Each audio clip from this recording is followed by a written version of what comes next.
Ju përshëndes të gjithëve të nderuar shikuese, sepse të ndiqni edicionin informativ të orës 9:30 minuta këtu në News 24. Gjermania është kundër ndryshimit të kufijve në Ballkan. Kështu ju përgjigj qeveria gjermane pyetjeve të deputetëve të Partisë Populiste të djathtë AFD lidhur me idenë e bashkimit etnik të shqiptarëve, duke theksuar se në Shqipëri nuk ka aktivitete ose parti që e mbështesin idenë e Shqipërisë së Madhe. Qeveria gjermane ju është përgjigjur disa pyetjeve të deputetëve të Partisë Populiste të djathtë AFD për Shqipërinë, rolin e saj në rajon dhe kriminalitetin e shqiptarëve në Gjermani. AFD ka pyetur lidhur me idenë e bashkimit etnik të shqiptarëve, ose siç e quan ajo, Shqipëria e Madhe. Sipas informacioneve të qeverisë federale gjermane, në Shqipëri nuk ka parti politike që mbështesin bashkimin e të gjithë shqiptarëve etnik në një shtet. Në Kosovë është lëvizja opozitare vetëvendosje e vetmja që e mbron këtë ide. Megjithatë, kushtetuta e Kosovës e përjashton mundësinë e bashkimit me një shtet tjetër. Qeveria federale e ka bërë të qartë disa herë se ajo nuk mbështet ndryshimet territoriale në Ballkan mbi bazën e kritereve etnike. Është përgjigjur qeveria gjermane. Ky e fundit është e mendimit se Shqipëria luan parimisht një rol pozitiv në rajon. E pyetur rreth deklaratave të kryeministrit shqiptar Edi Rama në prill të vitit 2018 në lidhje me mundësinë e bashkimit me Kosovën, nëse mbyllen portat e EBE-s, qeveria përgjigjet: në Shqipëri, sikurse edhe në vende të tjera të rajonit, diskutohen vazhdimisht alternativat e mundshme, në rast se nuk do të ketë antarësim në EBE. Nga ana tjetër është e qartë se Shqipëria synon antarësimin në Bashkimin Evropian dhe po bën reformat e nevojshme për të. Është përgjigjur qeveria gjermane, bën të ditur agjencia e lajmeve Deutsche Welle. Gjithashtu, qeveria gjermane thotë se nuk është në dieni për aktivitete nacionaliste shqiptar në Maltë të Zi dhe Greqi. Qeveria shqiptare bën përpjekje për marrëdhënie të fshinjësisë së mirë. Pyetjet e hapura në raportet me Greqinë po bisedohen në mënyrë konstruktive që prej vitit 2017. Shqipëria i ka mbështetur të gjitha vendimet e marra në politikat e përbashkëta të jashtme dhe të sigurisë. Pyetjes në lidhje me ekstremistët shqiptar në Gjermani, qeveria i përgjigjet se nuk di që të ketë struktura ose tubime ekstremiste shqiptarësh në Gjermani. Alternativa për Gjermani zë vetëm 12.6% të vendeve në Bundestag, por për shkak të qeverisë së koalicionit të madhëve CDU, CSU dhe SPD-s, është partia kryesore e opozitës. Prej ditës së sotme nuk do të lejohet të importohet asnjë autovetur me moshë më të madhe se 10 vite që nuk përmbush së paku normën e motorit Euro 4. News 24 ishte në tregun e makinave të përdorura në Shënvlash të Durrësit, ku tregtarët u shprehën të shqetësuar pasi thonë se nuk kanë mundësi tjetër për të siguruar bukën e përditshme. Hyrja në fuqi e ligjit për të mos futur më asnjë automjet prej vitit 2009 në Shqipëri ka sjellë dhe irritimin e të gjithë tregtarëve të makinave. Sipas tyre, ky ligj favorizon koncesionarët, por ndërkohë lë pa punë një numër shumë të madh familjesh të cilët merren me tregtinë e automjeteve. Kam 28 vjet, edhe sot dita e fundit që po punojmë edhe do rrim gjithë pa punë. Kjo punë ka marrë fund. Gjithë Europa nuk i ka bloko ky këtu. Kush do sjelli më ku ka lek me ble makinë 10 vjeçare si për të morone? Ku ka lek? Kjo punë është e marrë me fund. Ne kena marrë fund në këtë vend. Unë do ashtu jam 62 vjeç, do arri që t'hiki, erdhi janari hika edhe unë në azila ne. Po e nga edhe vitin prodhimit të 2009 dhe sipër, normale që 2010 nuk ka takat asnjë me blet makina, kupton? Është e vështirë për shumicën e popullit. Kjo makinë që unë shes një makinë për shembull ushqen shumë njerëz. Ai që lan, ai që lyen, ai që rregullon motorin, ata doganësh, agjensit, ai që ma sjell me karrotrec. Në fund fare ngel pak për mua. Një tjetër shqetësim që ngrenë tregtarët e makinave është pikërisht targimi i tyre në datën 1 mars. Ky ligj ju kërkon tregtarëve të automjeteve që të paguajnë taksat dhe të vendosin targa të gjitha automjeteve prej 1 marsit të 2019-s.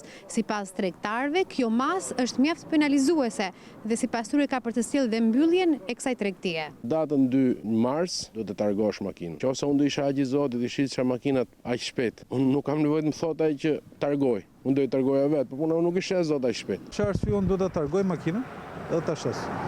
I bën që ta mbyllim licencën sepse po targu është kot. Po çfarë ta paguaj taksën? Aktualisht, tregu i automjeteve në Durrës është më i madhi në të gjithë vendin.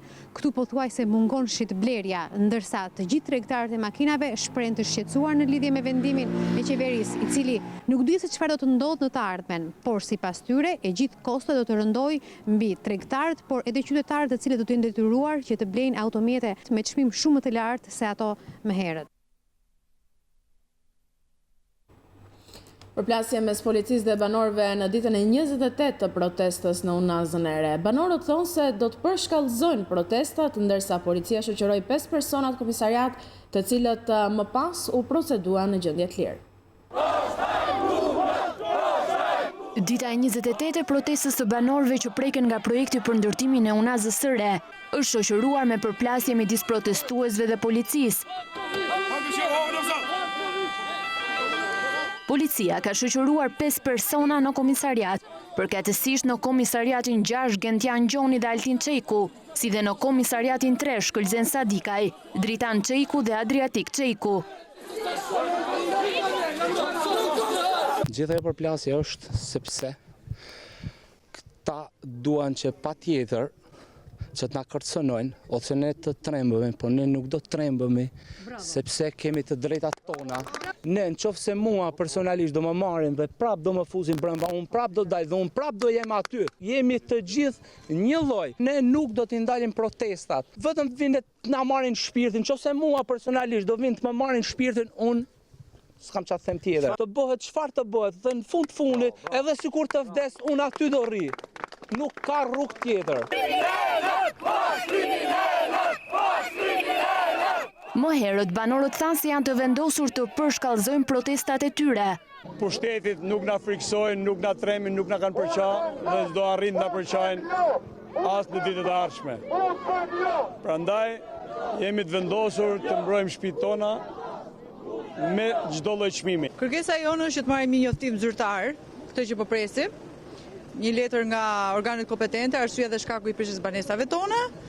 Dhe protesta do jetë pa afat, do vazhdojmë deri në fund. Ne do ta shtojmë protestën më shumë. Në mbështetje të protestuesve ishin edhe deputetë të opozitës. Deputeti Klevis Balliu tha se protesta do të vazhdojë derisa qytetarët të marrin një përgjigje sipas ligjit. Protesta do të vazhdojë çdo ditë, çdo orë, deri në ditën që këta qytetarë do të marrin përgjigjen që duhet të marrin, zgjidhjen që duhet të marrin sipas ligjit, sipas kushtetutës nga ana e qeverisë. Ndërsa banorët e Astirit kanë hyrë në ditën e 28 të protestës në mbrojtje të shtëpive dhe bizneseve që preken nga projekti i zgjerimit të Unazës, një prej kompanive ndërtuese, Victoria Invest, vendosi para ditën e së shtunës disa mjete të rënda në vendin ku çdo pasdite banorët protestojnë.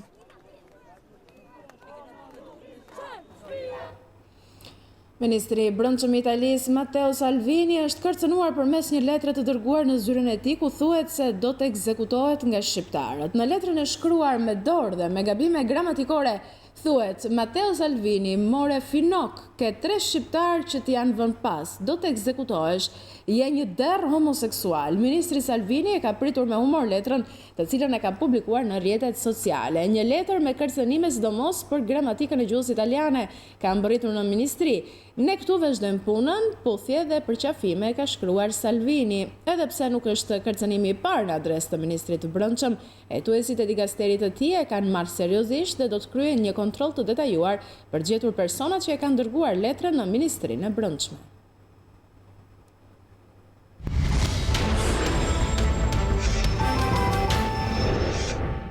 Fundot flasim për sport. Skënderbeu është mundur nga Teuta në Korçë me ekipin e Bledi Shkëmbit që dhuron një performancë mjaft të mirë, ndonë se luajti një pjesë loje me 10 lojtarë. Golin e vetëm të takimit e shënoi Kamara në minutën e 33, ndërsa korçarët shpërdoruan edhe një penalti me anë të Alitit. Teuta konsolidon pozitat në vendin e 3 dhe afrohet me 2 pikë ndaj Skënderbeu të vendit të dytë.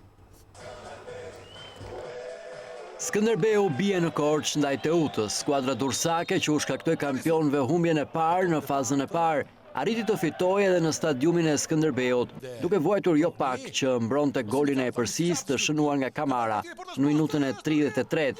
Kjo sepse në minutën e 45 Bardhe Kuqt fitoi një 11 metërsh dhe Beqa merr të verdhën e dytë, duke i lënë dursakët me 10 vet. Në pikën e bardhë paraqitet Aliti, por gjuajtja e tij është qendrore. Leis Lihidi e neutralizon atë.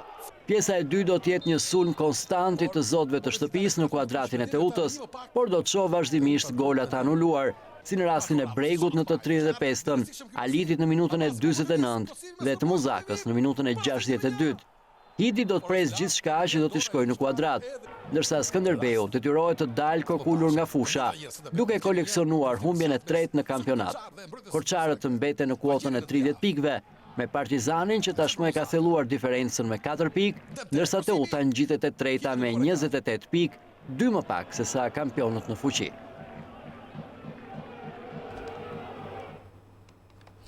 Kaq për këtë edicion informativ të nderuar shikues, për më gjërë ju mund të klikoni gjithmonë në balkanweb.com, aty lajmet i keni korale të shoqëruara nga foto dhe video, gjithashtu mund të shikoni live në çdo moment News 24. Faleminderit që na ndoqët.